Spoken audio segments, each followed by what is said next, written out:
Hello everyone. So this is the next part of body fluids and circulation from NCERT निचोड़ by NEET काका जी. So आज के इस video का हमारा टॉपिक होने वाला है number 1 cardiac cycle, second ECG and third double circulation. So first start with cardiac cycle. So what is cardiac cycle? So cardiac cycle is the cyclic contraction and relaxation of heart for pumping blood.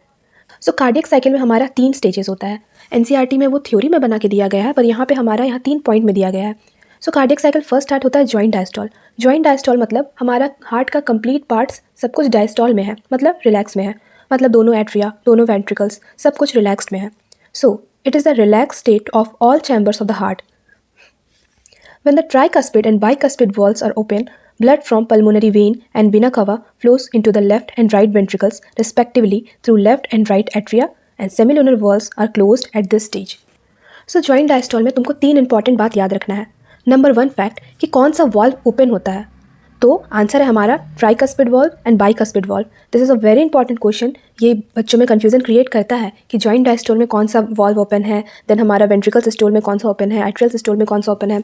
सो इसको बहुत ही clearly तुम समझो. जब joint diastole है मतलब हमारा heart का सारा कंप्लीट चैम्बर सब कुछ रिलैक्स्ड है, तो हमारा ट्राइकस्पिड और बाइकस्पिड वॉल्व है जो कि एट्रियम और वेंट्रिकल्स के बीच में होता है. ट्राइकस्पिड राइट साइड में होता है एंड बाइकस्पिड लेफ्ट साइड में होता है. ये तो मैंने लास्ट वीडियो में बताया ही था. सो ये वाल्व हमारा ओपन होता है. और जो हमारा ब्लड है पल्मोनरी वेन से आ रहा है. पल्मोनरी वेन एक मैंने बताया था एक ऐसा एक्सेप्शनल वेन है कि ऑक्सीजनेटेड ब्लड होता है. अब नॉर्मली वेन्स में हमेशा डीऑक्सीजनेटेड ब्लड होता है, बट यहाँ पे ये पल्मोनरी वेन है, तो यहाँ पे पल्मोनरी वेन एक ऐसा एक्सेप्शन है जिसमें ऑक्सीजनेटेड ब्लड होता है. सो पल्मोनरी वेन और वेना कावा से ब्लड फ्लो करता है into left and right ventricles. Pulmonary vein में हमारा कौन सा ब्लड है, ऑक्सीजनेटेड. अब वो ऑक्सीजनेटेड है तो किस साइड होगा, लेफ्ट साइड होगा. तो वो ब्लड हमारा लेफ्ट एट्रियम में एंटर किया और देन वो हमारा लेफ्ट वेंट्रिकल्स में एंटर कर गया, क्योंकि बीच का जो वॉल्व था बाइकस्पिड वॉल्व वो ओपन था. सिमिलरली जो वीना कावा है उसमें हमारा डीऑक्सीजनेटेड ब्लड है, मतलब वो राइट साइड का ब्लड है, तो वो पहले राइट एट्रियम में गया और क्योंकि राइट साइड का valve that is tricuspid valve open था, तो उसके थ्रू होते हुए वो राइट वेंट्रिकल्स में चला गया. So the next important point is semilunar valves are closed at this stage. So what is semilunar valve? मैंने अपने लास्ट वीडियो में बताया था that semilunar valve वो होते हैं जो हमारे वेंट्रिकल्स के बाद प्रेजेंट होते हैं. जब हमारा ये दोनों ventricles that is right and left ventricle आगे फर्दर ओपन करेगा एओर्टा में और पल्मोनरी आर्टरी में, तो वहाँ पे कुछ गाइडिंग वॉल्व्स होते हैं जिसको हम कहते हैं सेमिलुनर वॉल्व्स. तो जब जॉइंट डायस्टोल चल रहा है तो उस टाइम ये वॉल्व क्लोज है और ये हमारा tricuspid valve and bicuspid valve open है. मैंने तो बता दिया, पर तुम इसको एक बार लिख के फिर से प्रैक्टिस कर लेना. और यहाँ पे देखो ये इसको हाईलाइट करके दिया गया है कि कौन सा वॉल्व ओपन है और कौन सा वॉल्व क्लोज है. Okay, so after joint diastole the next important process is atrial systole और ऑरिकुलर सिस्टोल. सो हमारा जो SAN था साइनो एट्रियल नोड. सो साइनो एट्रियल नोड का पोजीशन क्या है, so answer is right upper corner of right atrium. ये भी एक इंपॉर्टेंट क्वेश्चन है. सो जॉइंट डायस्टोल के बाद जो हमारा SAN है वो जनरेट करेगा एक्शन पोटेंशियल. और इंपॉर्टेंट बात कि SAN को एक्शन पोटेंशियल जनरेट करने के लिए कोई आउटर से इम्पल्स का ज़रूरत नहीं पड़ता. इसका मतलब हमारा हार्ट ऑटो एक्साइटेबल होता है. SAN generates an action potential. As a result both the atria contract. It is called atrial systole. This increases the flow of blood into the ventricles by about 30%. तो दोनों atria एक साथ हमारा contract होगा जिसको हम कहेंगे atrial systole. Systole means contraction. अब this increases the flow of blood into the ventricles by about 30%. This is again a most important and confusing question. So जब atrial systole हो रहा है तब हमारा ventricles में 30% ब्लड का फिलिंग हो रहा है, तो बाकी 70% का क्या, बाकी 70% ब्लड वेंट्रिकल्स में कब आया. So answer is during joint diastole. अब ये जो बात है ये ना तो NCERT में क्लियरली लिखा है ना तो इस बुक में लिखा गया है, पर मैंने बहुत सारे क्वेश्चंस अपने टाइम में सॉल्व किए हैं. उस बेसिस पे मैं तुम्हें ये बता रही हूँ कि तुमको ये बात एकदम अच्छे से ध्यान में रखना है. एक 70 और 30 का यहाँ पे रूल है. सो 70% फिलिंग ऑफ वेंट्रिकल्स होता है हमारा जॉइंट डायस्टोल के टाइम में. इसको नोट कर लेना that 70% filling of ventricles occurs during joint diastole and the remaining 30% filling of the ventricles occurs during atrial systole. So the next important step of cardiac cycle is ventricular systole. तो अब atrial systole के बाद सारा blood हमारा ventricles में field है. तो जैसे एट्रिया में हमारा एक्शन पोटेंशियल इनिशिएट हुआ था, वेंट्रिकल में वैसा इनिशिएशन तो नहीं होता है एक्शन पोटेंशियल का, पर यहाँ से जो पोटेंशियल जनरेट हुआ था वो यहाँ पे ट्रांसफर होता है through AV bundle and bundle of His. So the action potential is conducted to the ventricular side by AVN that is atrioventricular node and AV bundle, from where bundle of his transmitted throughout the ventricular musculature. सो हमारा action potential जो atrium में generate हुआ था वो ventricles में पास होता है through AV node and AV bundle. Again important question. And it is transmitted throughout the ventricular musculature by bundle of His. So as a result, now the ventricles contract. It is called ventricular systole. During this, the atria undergoes diastole. The ventricular systole increases the ventricular pressure, causing number 1, closure of tricuspid and bicuspid valves due to attempted backflow of blood into the atria. And second is semilunar valves open. So deoxygenated blood enters the pulmonary artery from the right ventricle and the oxygenated blood enters the aorta from the left side. सो इस paragraph का meaning ये हुआ कि जब हमारा ventricular systole होगा, मतलब जब हमारा वेंट्रिकल्स कॉन्ट्रैक्ट करेगा तो वेंट्रिकल्स में प्रेशर बढ़ेगा. अब जब वेंट्रिकल्स में प्रेशर बढ़ा तो तुम खुद समझो, जो ऊपर में हमारा बाइकस्पिड एंड ट्राइकस्पिड वॉल्व्स था वो तो क्लोज हो जाएगा. सो ये हमारा फर्स्ट पॉइंट है कि जब वेंट्रिकल्स में प्रेशर इंक्रीज होता है तो हमारा bicuspid and tricuspid valves close हो जाता है. क्यों? ताकि हमारा ब्लड का बैक फ्लो ना हो जाए एट्रिया में. So what are the reason of the closure of bicuspid and tricuspid valve? So the answer is to prevent the attempted backflow of blood into the atria. अब ये दोनों valves तो close हो गया, open कौन सा होगा? So answer is semilunar valves. Semilunar valves कहाँ पे होते हैं? So semilunar valve हमारे right ventricle and left ventricle के बाद में होते हैं.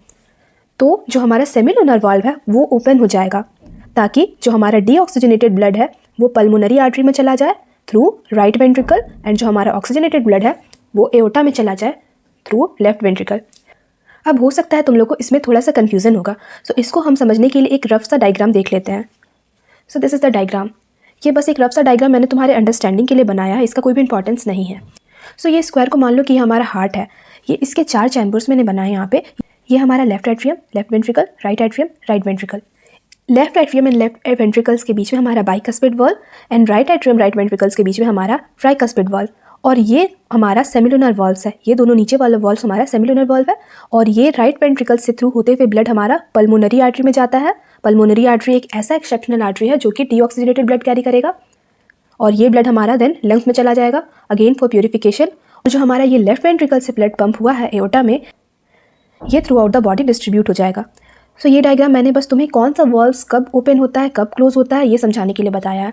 सो जब वेंट्रिकल कॉन्ट्रैक्ट करेगा, वेंट्रिकल हमारा ये दोनों है, जब हमारा वेंट्रिकल कॉन्ट्रैक्ट करेगा तो जो हमारा ये दोनों वॉल्व्स है that is bicuspid and tricuspid valve, ये दोनों वॉल्व्स क्लोज हो जाएंगे. अगर ये क्लोज नहीं होता तो हो सकता है कि ब्लड बैक फ्लो कर जाए एट्रिया में. ऐसा ना हो इसलिए ये दोनों वॉल्व्स क्लोज हो जाएंगे. First point clear. And the second point is ये नीचे वाले जो वॉल्व्स हैं सेमिलुनर वॉल्व वो ओपन हो जाएंगे. ये क्लोज ये ओपन और ब्लड अपने respective pathway that is pulmonary artery and aorta में चला जाएगा. The ventricles now relax that is ventricular diastole and the ventricular pressures fall. अब जब वेंट्रिकल कॉन्ट्रैक्ट कर गया उसके बाद वो रिलैक्स भी तो करेगा, तो जब वेंट्रिकल रिलैक्स करता है तो उसको हम कहते हैं वेंट्रिकुलर डायस्टोल. सो अब हमारा वेंट्रिकल्स रिलैक्स हो गया है और वेंट्रिकल्स में प्रेशर डिक्रीज हो गया है. अब जब वेंट्रिकल्स में प्रेशर डिक्रीज हुआ तो जो हमारा सेमिलुनर वॉल्व्स था, अगेन ये डायग्राम में देखो, जब यहाँ पे प्रेशर डिक्रीज हुआ दोनों वेंट्रिकल्स में तो ये जो सेमिलुनर वॉल्व्स है दोनों ये अब क्लोज हो जाएगा क्योंकि यहाँ अब ब्लड ऑलरेडी अपने अपने पाथवे में चला गया है. जब ब्लड इधर चला गया तभी वो रिलैक्स हुआ है. तो फिर ताकि ब्लड का बैकवर्ड फ्लो ना हो जाए वेंट्रिकल्स में, सो ये दोनों वॉल्व्स जो हमारे सेमिलुनर वॉल्व है ये क्लोज हो जाएंगे. So first point is closure of semilunar valves. Again the reason is to prevent the backward flow of blood into the ventricles.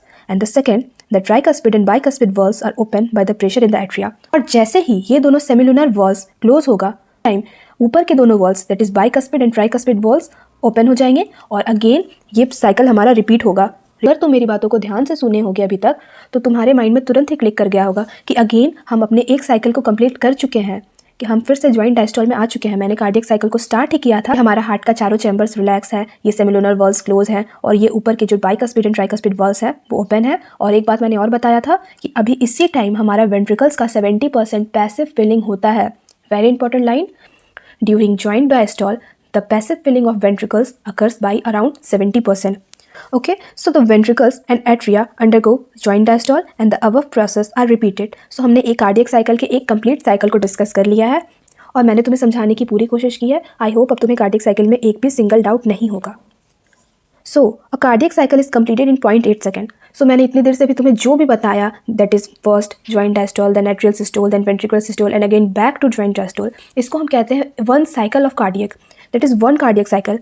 And to a surprise इतने बड़े प्रोसेस को होने में सिर्फ 0.8 सेकेंड लगता है. Again a very important question for NEET, that what are the duration of a normal cardiac cycle. So the answer is 0.8 second. Next point, one heart beat is equal to one cardiac cycle. So what is one heart beat? So one heartbeat constitute one lub and one dub. What are lub dub? That is, it is the sound produced by the closure of bicuspid tricuspid valves and semilunar valves. So one heartbeat is equal to one cardiac cycle. So normal heartbeat is 70 to 75 times per minute, average 72 times per minute. Stroke volume. It is the volume of blood pumped out by each ventricles during a cardiac cycle. It is about 70 ml. So 1 minute में हमारा heart average 72 times beat करता है. अब अगर heart 72 times beat कर रहा है मतलब 1 मिनट में 72 कार्डियक साइकिल्स हो रहा है. पर एक कार्डियक साइकिल में हमारा वेंट्रिकल्स जो वॉल्यूम ऑफ ब्लड पंप कर रहा है उसी को हम कहते हैं stroke volume, and it is about 70 ml. Next, cardiac output. Cardiac output, it is the total volume of blood pumped out by each ventricles per minute, that is stroke volume into heart rate, that is 70 into 72, about 5000 ml or 5 liters. Cardiac output का मतलब ये हुआ कि 1 minute में हमारा heart जितना भी बार pump कर रहा है, एवरेज तो 72 होता है, तो 1 मिनट में हार्ट जितना भी बार पंप कर रहा है तो टोटल वो कितना ब्लड को पंप आउट कर रहा है. सो अगर एक बार हार्ट बीट करे तो 70 ml ब्लड पंप करेगा और 1 मिनट में 72 टाइम्स बीट करेगा. सो 70 इंटू 72 अगर तुम करो तो ये एग्जैक्ट 5000 तो नहीं आता, ये अप्रॉक्सीमेशन में कुछ आता है और उसको हम ओवरऑल लेते हैं, that is 5 litre. So this is called cardiac output. और ये जो क्वेश्चन है that is cardiac output is equal to stroke volume into heart rate, ये भी नीट का एक बहुत ही इंपॉर्टेंट क्वेश्चन है. Question as it is NEET 2019 के पेपर में भी रिपीट हुआ था और उसके बाद भी बहुत ही बार रिपीट हुआ है. So cardiac cycle is one of the most important topic of this chapter. Cardiac output of an athlete is very high. Again, an important line of NCERT. Heart sounds. During each cardiac cycle, 2 sounds are produced. The first sound, that is lub, is due to closure of tricuspid and bicuspid valves, and the second sound, that is dub, is due to the closure of the semilunar valves. So जो हमारे heart का लब dub sound है वो respective valves के close होने से होता है. Lub is due to the closure of bicuspid and tricuspid valve, and dub is due to the closure of semilunar valves. And one heartbeat is equal to 1 lub and 1 dub. Next topic is ECG, that is electrocardiograph. So it is an instrument used to obtain electrocardiogram. Electrocardiogram is the graphical representation of the electrical activity of the heart during a cardiac cycle. Means जब भी एक cardiac cycle हो रहा है तो उसमें हमारे heart में कौन कौन से इलेक्ट्रिकल एक्टिविटी हो रही है इसको हम इंडिकेट करते हैं एक ग्राफ से जिसको हम कहते हैं ECG. तो to get an ECG a patient is connected to the machine with 3 electrical leads. Again यहाँ से बहुत ही बार क्वेश्चन आया है, यहाँ बच्चे कंफ्यूज हो जाते हैं और नेगेटिव कर देते हैं. देखो ये जो 3 इलेक्ट्रिकल लेड्स है ये बॉडी पार्ट्स में कहाँ कहाँ कनेक्ट होते हैं इसका पोजिशन से क्वेश्चन आता है. So 1 to each wrist and to the left ankle. 2 lead तो हमारे रिस्ट में लगते हैं और 1 लीड हमारा लेफ्ट एंकल में लगता है. That monitors heart activity.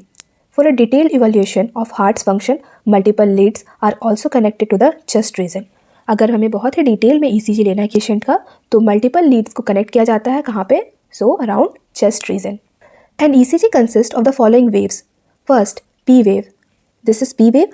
So what it represents? It represents the excitation or depolarization of atria which causes atrial systole. So ये P wave हमारा atrial systole को represent कर रहा है. And QRS complex. It represents the depolarization of ventricles, that is ventricular systole. This is ventricular systole. And the last one is T wave. It represents the repolarization of ventricles, that is relaxation. Repolarization means relaxation. So P wave is simple में बोले तो atria का contraction. QRS को बोले तो ventricles का contraction. And T हमारा ventricles का relaxation. अब ये जो 3 पॉइंट है कि P, QRS और T वेव क्या रिप्रेजेंट कर रहा है इससे तो नीट में अनलिमिटेड टाइम्स में क्वेश्चन आया है. इसका तो कोई भी काउंट ही नहीं है कितना बार यहाँ से क्वेश्चन आ चुका है और ये कितना इंपॉर्टेंट है. तो तुमको ये एज इट इज़ रटा होना चाहिए. कभी सिली मिस्टेक मत करना. P wave represent depolarisation of atria. QRS भी डीपोलराइजेशन ही है बट किसका? वेंट्रिकल्स का. और T क्या है? Repolarisation of ventricles.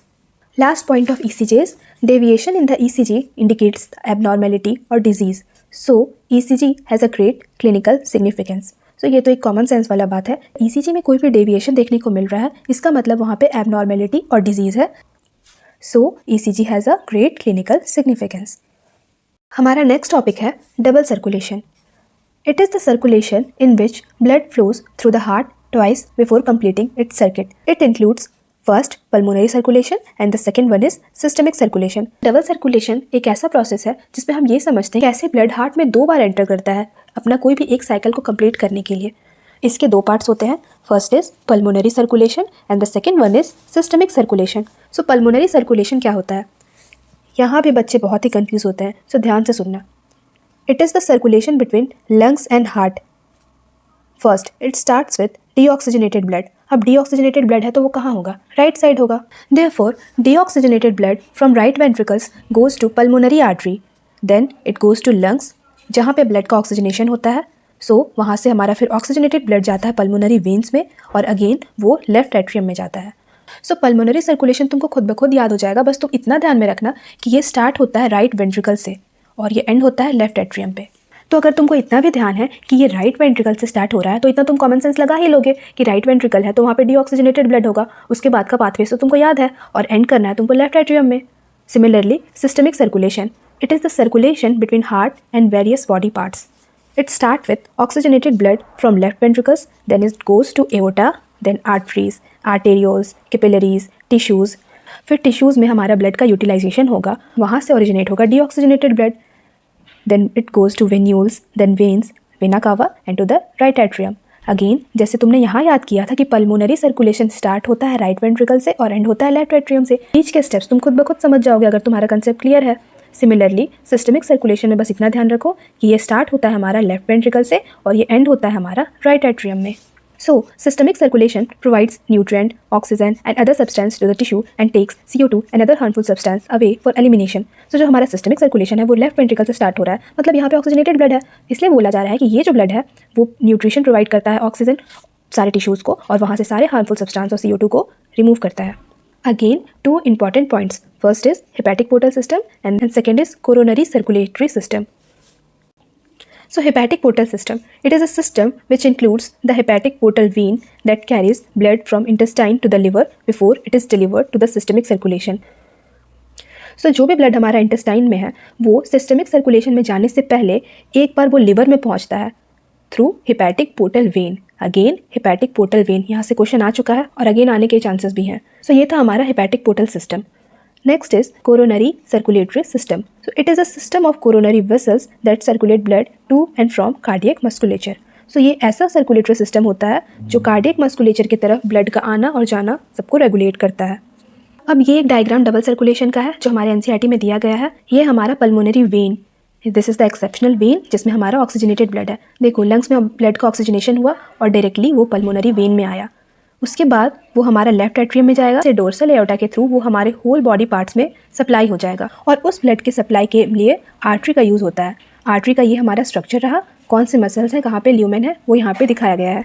अब जब यहाँ पे टिश्यूज़ में ब्लड का यूटिलाइजेशन हो जाएगा तो यहाँ पे हमारा ओरिजिनेट होगा डीऑक्सीजनेटेड ब्लड जो कि वेन से कैरी होगा। अब ये रहा हमारा वेन और वेन जो भी तुम बोलो उसका स्ट्रक्चर, ये हमारा ल्यूमेन, देन स्मूथ मसल्स। अब एक बात यहाँ पे ध्यान में रखने का है क्योंकि ये स्टेटमेंट में नहीं दिया है पर डायग्राम में तुम देखो जो आर्टरी है उसका ल्यूमेन नैरो डायमीटर का है और जो वेन है उसका ल्यूमेन ब्रॉड डायमीटर का है। सो ये भी क्वेश्चन आ सकता है, अभी तक तो नहीं आया पर क्योंकि डायग्राम में यहाँ पे क्लियरली दिखाया गया है तो ये भी क्वेश्चन आ सकता है। और क्योंकि आर्टरी का ल्यूमेन यहाँ पे नैरो है इसलिए यहाँ पे हाई प्रेशर में ब्लड फ्लो होगा, क्योंकि तुम अगर किसी पाइप को भी देखो अगर उसका डायमीटर कम है तो प्रेशर ज़्यादा होता है, ये एक कॉमन सेंस वाला बात है। वेन से पास करके ब्लड हमारा जाएगा हार्ट के राइट एट्रियम और राइट वेंट्रिकल में थ्रू वेना कावा। सो अब सारा डीऑक्सीजनेटेड ब्लड राइट एट्रियम में गया, वहाँ से वो राइट वेंट्रिकल्स में पहुँचा और अगेन पल्मोनरी आर्टरी के थ्रू वो लंग्स में चला गया। अगेन आई रिपीट कि वैसे तो आर्टरी में ऑक्सीजनेटेड ब्लड होता है पर पल्मोनरी आर्टरी एक ऐसा एक्सेप्शनल आर्टरी है जिसमें कि डीऑक्सीजनेटेड ब्लड होता है और फिर वो वहाँ से लंग्स में गया और फिर ये साइकिल रिपीट होते रहेगा। सो ये था हमारा डबल सर्कुलेशन का एक डायग्राम और थ्योरी मैंने अपनी तरफ से पूरी कोशिश की है कि तुम्हें समझ में आ जाए और कोई भी कन्फ्यूज़न ना रहे। अब ये एक छोटा सा बट इंपॉर्टेंट पार्ट है, that is regulation of cardiac activity. अब ये जो भी हार्ट में हमारा एक्टिविटीज़ चल रहा है कार्डियक एक्टिविटी उसका भी रेगुलेशन होता है। So normal activities of heart are auto regulated by nodal tissues, so it is called myogenic heart. हमारे हार्ट का जो भी इलेक्ट्रिकल एक्टिविटी है वो ऑटो रेगुलेटेड होगा, इस कारण से हमारे हार्ट को मायोजेनिक हार्ट बोला जाता है। एक दूसरे तरह का भी हार्ट होता है उसको हम कहते हैं न्यूरोजेनिक हार्ट, वहाँ पे बाहर से सिग्नल देना पड़ता है हार्ट को कॉन्ट्रैक्ट और रिलैक्स करने के लिए, बट मायोजेनिक हार्ट में ऐसा नहीं होता। Next is medulla oblongata, it regulates cardiac activity through ANS, that is autonomic nervous system. Sympathetic nerve of ANS increase the rate of heartbeat, the strength of ventricular contraction and the cardiac output, and the parasympathetic nerve of autonomic nervous system decrease the heartbeat, conduction of action potential and the cardiac output. In short, जो भी हमारा sympathetic nervous system है वो excitable होता है, वो सब कुछ increase करेगा, heartbeat increase करेगा, cardiac output, ventricular contraction और जो पैरासिम्पैथेटिक नर्वस सिस्टम है वो रिलैक्सिंग होता है, वो हार्ट बीट डिक्रीज करेगा, एक्शन पोटेंशियल का कंडक्शन को स्लो करेगा, and so the cardiac output. And the adrenal medullary hormones also increase the cardiac output. तो ये एड्रिनल मेडुलरी हार्मोन्स भी just like sympathetic nervous system के ऐसा एक्ट करते हैं और ये भी कार्डियक आउटपुट को इंक्रीज करते हैं। सो आज के लिए बस इतना ही। नेक्स्ट वीडियो में हम रिमेनिंग के 2 टॉपिक्स को डिस्कस करेंगे, it is lymphatic system and disorders of circulatory system. Thank you so much.